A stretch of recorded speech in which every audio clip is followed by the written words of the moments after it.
One option for setting up your virtual lab is going to be Oracle VirtualBox. So in order to download that, go ahead and go to www.virtualbox.org. And then go ahead and select the downloads link. And then select the latest version for x86 and 64 Windows hosts and select Run. Now the installation for this is very straightforward. Just click Next, then Next again, then Yes, and then click Install. Once the installation is completed, select Finish, and that will launch the VirtualBox application. And then to create a new VirtualBox, select New, and then go ahead and type in the name of the new virtual machine. So in this case, we'll do Ubuntu host. You can also select the type of operating system and the specific version of the operating system. Then select Next, and the memory size will actually automatically adjust based on the requirements of the virtual machine you're trying to create and your host system amount of RAM. So just go with the default, select Next, and then create a virtual hard drive now.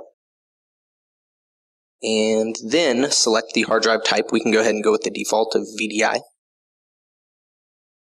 And then selecting dynamically allocated.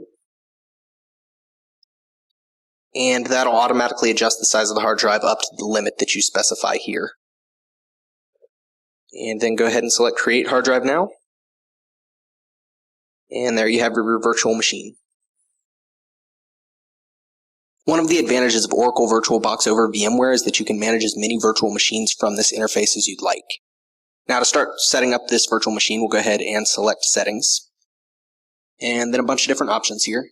We'll go ahead and start with Storage. And here we can set our ISO to our IDE controller so that we can boot from it and start the installation process. So we'll choose a virtual disk and then browse to the directory that you have saved all of your different operating system ISOs. And in this case, we'll go ahead and install the Ubuntu 11.10 desktop. Under Network, there's a number of different options. You can select different types of adapters. For our case, network address translation is the best choice. Then also here you can choose different USB devices that you want to push through to the virtual machine. And then select OK. And now that we've set our ISO, we can go ahead and double click on the virtual machine and it will start the installation process.